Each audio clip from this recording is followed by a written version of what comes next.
Hello, what is up, Jamie fans? Josh here speaking, back again with another figure review. And this time we're going to be taking a look at the new Revoltech Amazing Yamaguchi Kirishima Eijiro aka Red Riot from My Hero Academia. So as you can see, this is the new windowless packaging that Kyoto's been using with all of their new releases. Personally, I still prefer the older style where it's like a comic book, because I just really enjoyed looking at all the artworks they use around the box. But yeah, that's how Amazing Yamaguchi figures are packaged then, and this is how they are now. And at the end of the day, what really matters to us are the action figures that are inside of the box. So without further ado, let's bust this thing open and see how it looks like. Okay, so now here we have Kirishima in his regular form, and for my first impressions, I gotta say this figure turned out better than I expected. All the details on this figure look so good. They really nailed that spiky look on his hair, and it's really sharp too, so do take note of that when you're handling this figure. I also want to point out one small detail that they could have easily skipped out on but added on here anyway, and that is this little scar on his eye.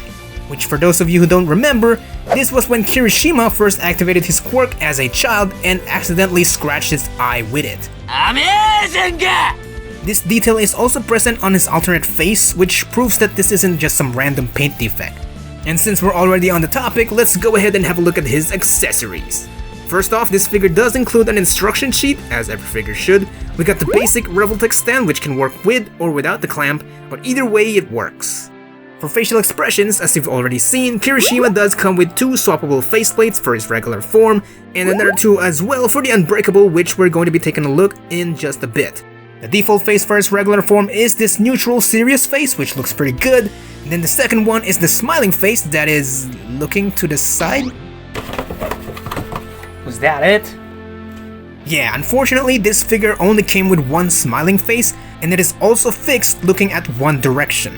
Now I don't really mind having alternate faceplates looking to the side, since they can look really good when you put them in the right poses, but for this case, I do believe that they should have at least added one more smiling face that is looking forward, because a smiling face is pretty much Kirishima's trademark expression.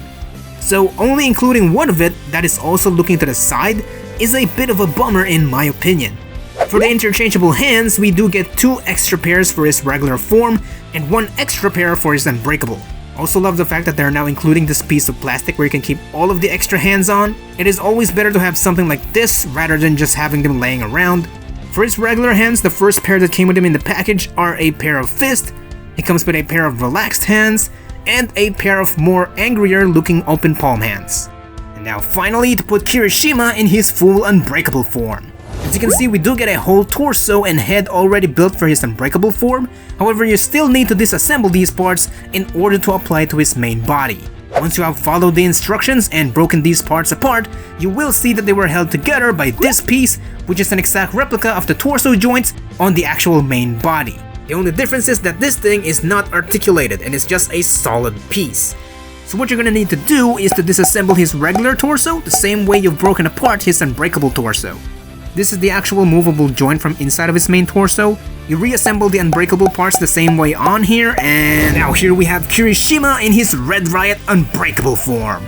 If you think his normal form looked cool, well man, his Unbreakable form is just badass. Look at all those sculpted lines, the sharp detailing on his face. This guy is a beast, man. As mentioned earlier, his Unbreakable form does come with swappable faceplates as well, and unlike the regular faces, this time we do get some swappable eyes, as well as an eye remover, not literally, and a spare wrist joint for his regular form. The default face for his Unbreakable form is this teeth-gritted angry expression, which comes with alternate eyes looking to the left and looking to the right. Then we got an angry shouting expression which comes with eyes looking to the left, eyes looking to the right, and lastly just a pure white blank eyes for when he's just going all out or is about to lose consciousness.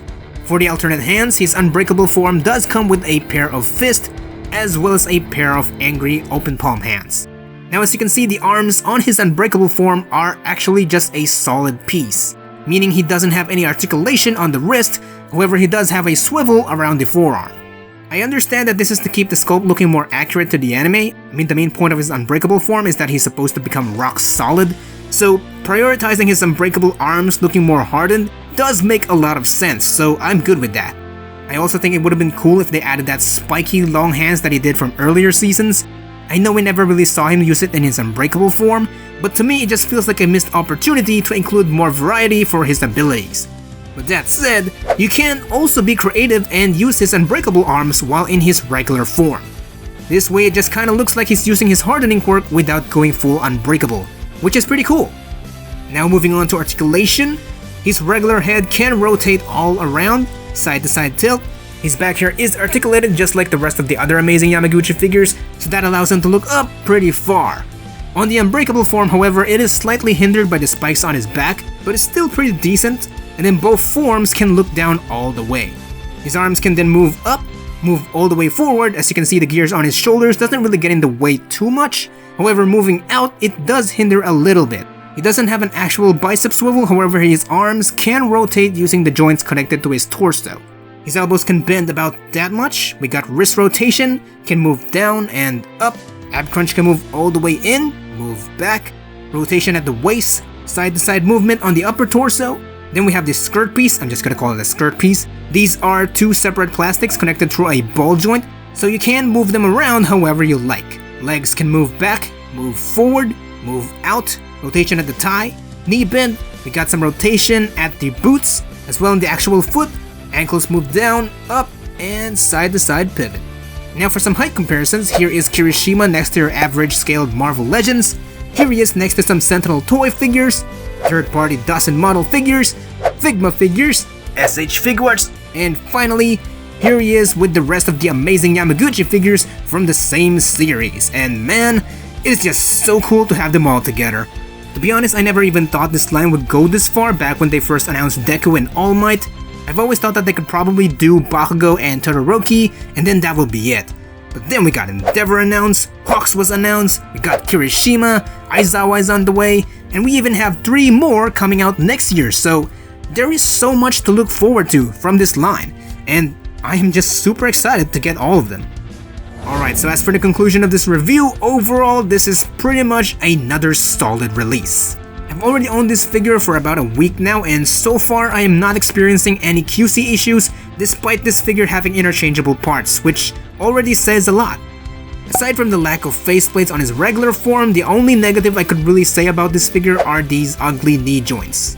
I much prefer what they did with Hawks. As you can see, his knees are able to bend so seamlessly. I don't know why they couldn't do that for Kirishima as well, but yeah. So those are the only things that I didn't like about this figure. Everything else, from the details, the sculpt, the articulation, this figure is definitely top tier. With how great they were able to include his unbreakable form without having anything falling apart, means that the possibility of having swappable body parts for the upcoming Saitama figure could turn out just as good. Yes, if you haven't heard yet, Amazing Yamaguchi will be making their own One Punch Man figures. And if my guess is right, we could be getting swappable parts for Saitama as well, where you can choose to either have him in his serious mode or the regular mode. Just think of what they could do for Genos. Anyways, that's it for this review. If you enjoyed the video, please don't forget to leave a like, comment down below what did you think of this figure, and be sure to hit that subscribe button for more videos. Thank you for watching, Plus Ultra. Peace out.